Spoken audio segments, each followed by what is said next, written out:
Hi, hello, good morning. So, in geometry, we already completed one chapter, that is similarity. In this class, we studied next chapter on our geometry part, that is circles. So, I already learned the circle meaning in your 9th standard, 7th standard, 8th standard. So, I think no need to explain that meaning of circle, but once again we recall the meaning of circle also here. So what is meant by circle means a circle is a closed figure. A circle is a closed figure which is the line segments are joining all the points on the path of the circle. Look at here. This is path of the circle.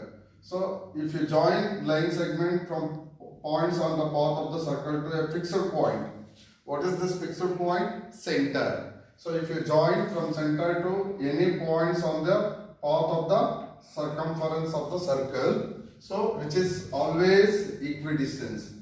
So if you join any line segment, always equidistance. So this figure is called as a circle. So a line, what is meant by circle? A circle is a plane figure, closed figure also, and which is the line segment joining from circumference points to fixed point, which is always equidistance. So okay, so here points are there. I am taking O, B, C, D, E, F. So O is called center of circle. What is that fixed point? Fixed point is called center. Center of circle. Center of circle. So always center of circle to circumference point is equal distance. So what is that line segment we call? This point to this point we join the line segment. This point, that line segment is called radius. What we call radius means in a circle all the radius are equal in distance. So if you join a line segment from 2 points which passes through the center, you can take any, consider 2 points on the circumference.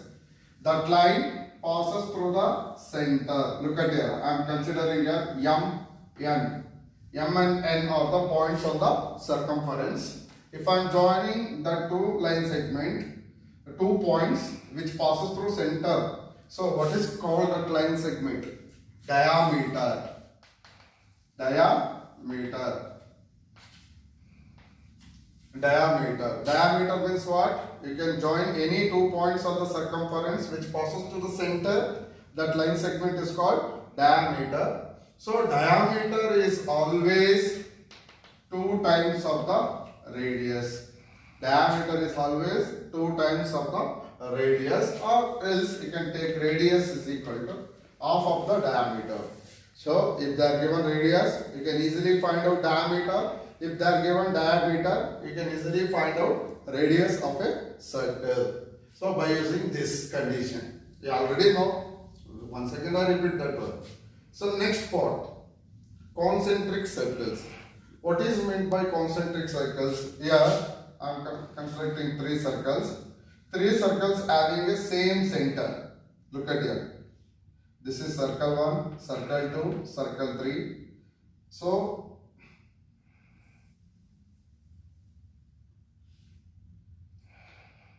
here center O I am considering A, B and C. Look at here. OA is the radius of the first circle. OB is the radius of the second circle. OC is the radius of the third circle. So here in case 3 circles having a common center but different radius. But what is meant by concentric circles? 2 or 3 circles having a common center but with different radii is called concentric circles. So next, equal circles are congruent circles. Equal circles are congruent circles. So here 2 circles having different centers but same radius. Suppose if I am taking circle 1 and circle 2, this is also 5 centimeter, this is also 5 centimeter. If I am considering here O, here P. So here look at here, two circles having different centers, but radius is same. What type of this circle? Two circles are called equal circles or congruent circles. So here look at here. If you consider, I am just for your reference, 3, 5, 7 centimeter. First circle is 3 centimeter, second circle is 5 centimeter, third circle is 7 centimeter radius. So what is the difference between concentric and congruent? Concentric means two or three circles having same center but different radii. In equal or congruent circle, 2 or 3 circles having different centers but same radius. Here radius is same. Here radius is different. Here in this part center is same. Here centers are different. You know the difference of congruent circles and concentric circles. Next we will move the point of circumscribed circle. So what is meant by circumscribed circle? A polygon, all the points of the polygon. Polygon means triangle, quadrilateral, pentagon, hexagon. You can take any polygon. All the points of the polygon touches to the circle. Touches to the circle part. So if polygon, all the points touches the circles. So this type of polygon figure we call as circumscribed circles. Here polygon points are touching the circumference path of the circle. So that's why this figure we call circumscribed circle. What is meant by next inscribed circle means all the sides of the polygon. Here look at here. If I am considering ABC as a triangle, AB side and BC side and AC side, it touches the circle inside. That's why. So all the sides of the polygon touches the circle. Here points are not touching. Sides are touching the circumference path. That's why this type of circles we call inscribed circles. Once again, you know the difference, circumscribed and inscribed. Circumscribed means what? All the points of the polygon touches the circumference path is called circumscribed circle. Here all the sides of the polygon touches the circle. So this type of figure we call inscribed circles. Next, chord. So what is meant by chord? A chord means a line segment joining any 2 points on the circumference path. So a line segment, you can take any 2 points on the circumference of circle, you can join that line segment we call chord.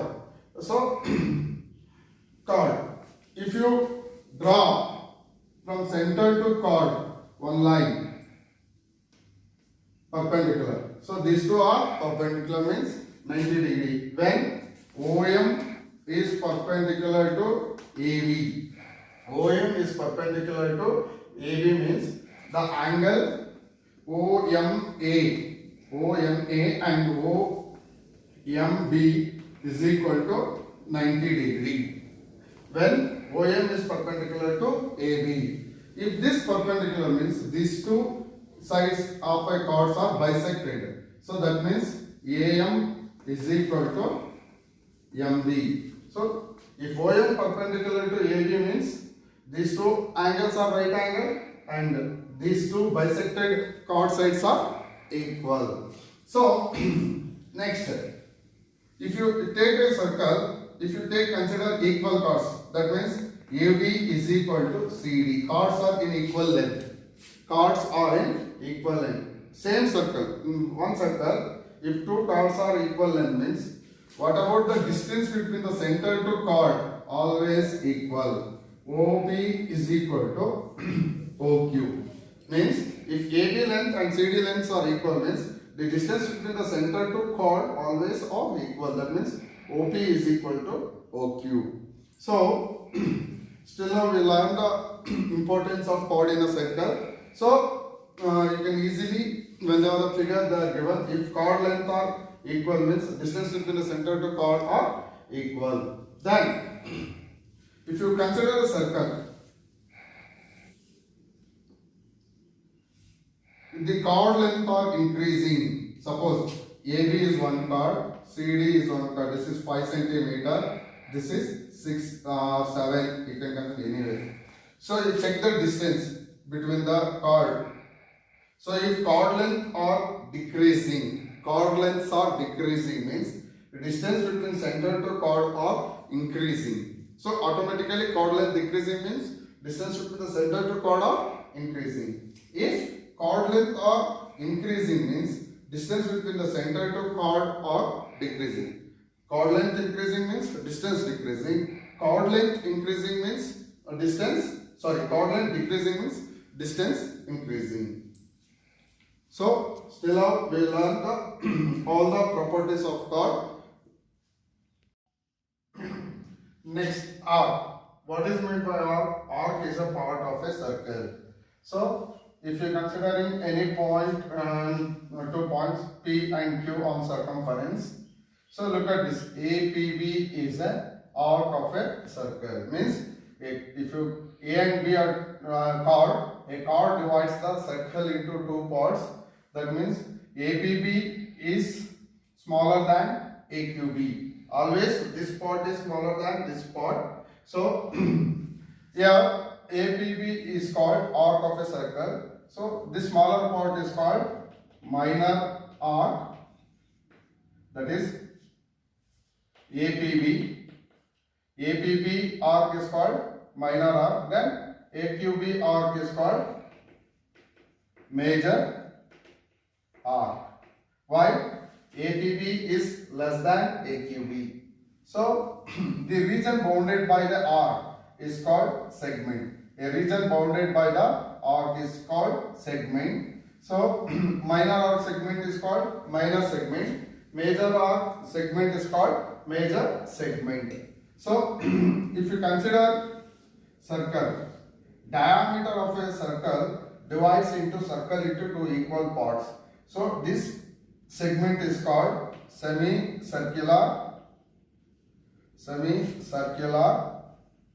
segment. Means diameters equally divides into circle into 2 parts. That's why each part of a circle we call semicircular segment. So next, so you know the difference between arc and segment. Next part we go to relationship between arcs and segment. So here 3 relations are there. First relation, the angles which are an arc of a circle subtends at the center is double which subtends at any point on the part of the circumference. Look at here. If I am considering AB, AOB is central angle of the chord. So this is circumference angle. This AOB is always 2 times of ACB. So what is the relationship? Center to circumference angle means center angle always 2 times of the circumference angle. So that means angle AOB is equal to 2 times of angle ACB. Means if it is AOB is this is 60 degree means what about this 120 degree. 2 times 2 into 60 120 degree. Next up. Angles in the segment of a circle are equal. So if you consider any chord, so these angles are in the same segment. Look at this. These 2 angles are in the same segment. ACB and ADB are in the same segment. So either major segment or minor segment. We don't worry about that. So if they are in same segment means these 2 angles are equal. So next one, angles in a semicircular is a right angle. So I already showed what is meant by semicircular segment means diameter divides the circle into 2 parts. If angles are in the semicircular segment, so this angles always 90 degree. So in semicircular segment always angles are equal to right angle, that is 90 degree. Angles are in the same segment of a circles are equal. So any 2 angles you can consider in a segment are equal, or central angle is 2 times of the circumference angles of the same segment. Next is cyclic properties. So cyclic properties, we are considering quadrilateral, cyclic quadrilateral. So what is meant by cyclic quadrilateral means all the points of the quadrilateral. So how many points are there in quadrilateral? 4 points. All the 4 points of the quadrilateral touches the circumference path of the circle. So this type of quadrilateral, including the circle, we call cyclic quadrilateral. So in this one, first property, the opposite angles of a cyclic quadrilateral are supplementary. So which are the opposite angle in cyclic quadrilateral in ABCD? D is opposite to B, A is opposite to C. Supplementary means what? If you add the two, sum of the angles must be equal to 180 degree. That means ABC and plus ADC is equal to 180 degree, or BAD and BCD, this sum must be equal to 180 degree. What you have to learn from this property means the opposite angles of the cyclic quadrilaterals are supplementary. In any cyclic quadrilateral, if you add opposite angles sum, that sum must be equal to 180 degree. Proofs are there in your textbook, but in your exam, there is not asking any proof to prove. So just you have to remember this one. This will help for solving the problems. So next property, or in your textbook theorem. So the exterior angle of the cyclic quadrilateral is equal to the interior opposite angle. So look at here. ABCD is a cyclic quadrilateral. CBE, this is an exterior angle of a cyclic quadrilateral, which is equal to the opposite interior angle. This exterior angle CBE, look at this, exterior angle CBE is equal to opposite of interior angle. So still now we will learn basic introduction part and many theorems, we know the statements, and this based on this in next class we solve some theoretical problem, practical problem on this part of circles. Okay, thank you.